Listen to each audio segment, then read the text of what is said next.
అదే RTV app వార్తల్ని క్షణాల్లో చదివే అవకాశం ఉంటుంది. ఒక న్యూస్ పేపర్, ఒక టెలివిజన్ ఛానల్ మీ చేతుల్లో ఎప్పుడూ ఉంటాయి. కలెక్టివ్ ఎఫెక్ట్ వలన ఆ పర్మిషన్లు రావడం, అనుమతులు రావడము, ఆ లైటింగ్ ఎరెక్షన్ కంప్లీట్ కావడము, ఇవాళ కడప ఎయిర్పోర్ట్లో నైట్ ల్యాండింగ్ ఫెసిలిటీ ఉంది.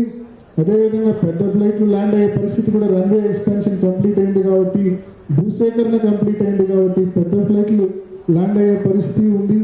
ఇవాళ మనం టెర్మినల్ బిల్డింగ్ కంప్లీట్ చేసుకుంటే కనుక అసలు కంప్లీట్ ఫెసిలిటీ ఉండే ఒక ఎయిర్పోర్ట్ అవుతుంది కడప ఎయిర్పోర్టు. మరి ఈ సందర్భంగా నేను ఎయిర్లైన్ ఆపరేటర్స్ని కూడా మనవి చేస్తూ ఉన్నా. కేంద్ర ప్రభుత్వం తీసుకొచ్చిన ఉడాన్ స్కీమ్ వలన మరి యాక్టివిటీ బాగా పెరిగింది కడప ఎయిర్పోర్ట్లో. ఇనీషియల్గా మరి చెన్నై కావచ్చు, విజయవాడ కావచ్చు, హైదరాబాద్ కావచ్చు, బెంగళూరు కావచ్చు, బెల్గాం కావచ్చు, ఇవన్నీ కూడా ఈ స్కీమ్ ఉడాన్ స్కీమ్ కింద వైబిలిటీ గ్యాప్ ఫండింగ్ ఏదైతే ప్రభుత్వం ఆ వైబిలిటీ గ్యాప్ ఫండింగ్ ఇస్తుందో దాన్ని బేస్ చేసుకుని ఎయిర్లైన్ ఆపరేటర్స్ అందరూ కూడా దాదాపు మన కడపతో మాదిరి ఇంకా 7-8 ప్రాంతాల్లో 9,000 కోట్ల రూపాయలతో ఎయిర్పోర్ట్స్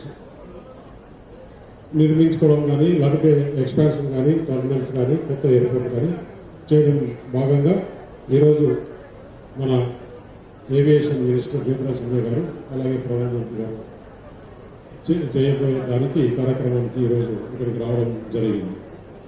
కడప ఎయిర్పోర్ట్ భాగంగా చూస్తే 2014 ఏదైతే అప్పుడు మొట్టమొదటిగా నరేంద్ర మోడీ గారు ప్రధానమంత్రి అయిన తర్వాత 2014-19 అప్పుడు లక్కీగా అశోక్ గజపతి రాజు గారు మన రాష్ట్రానికి చెందిన వారు ఏవియేషన్ మినిస్టర్గా ఎన్డీఏ గవర్నమెంట్లో భాగస్వామ్యంగా ఉండడం. కడప ఎయిర్పోర్ట్ అనేది చాలా పురాతనమైన ఎయిర్పోర్ట్.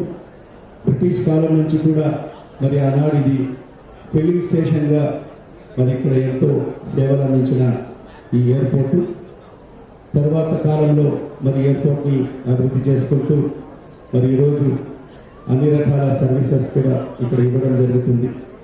మరి ఇప్పుడుండే టెర్మినల్ దాని కెపాసిటీ యాన్యువల్గా 1,00,000 మందికి సేవలు అందించే విధంగా ఏర్పాటు చేస్తే మరి ఇప్పటికే మనము ప్రతి ఏటా 70,000 మందికి మరి ఈ టెర్మినల్ సేవలు అందిస్తూ ముందుకు వెళ్తున్నారు.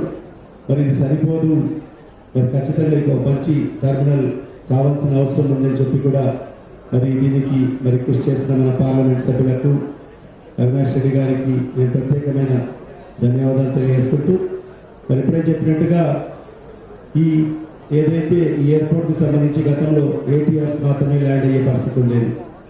మరి దాన్ని బోయింగ్ విమానాలు కూడా మరి ఎయిర్పోర్ట్లో ల్యాండ్ కావాలంటే మరి దీనికి సంబంధించిన రన్వేని పొడిగించాల్సిన అవసరం ఉందని చెప్పి మరి ఆ రోజు ఎయిర్పోర్ట్ అథారిటీ వాళ్ళు.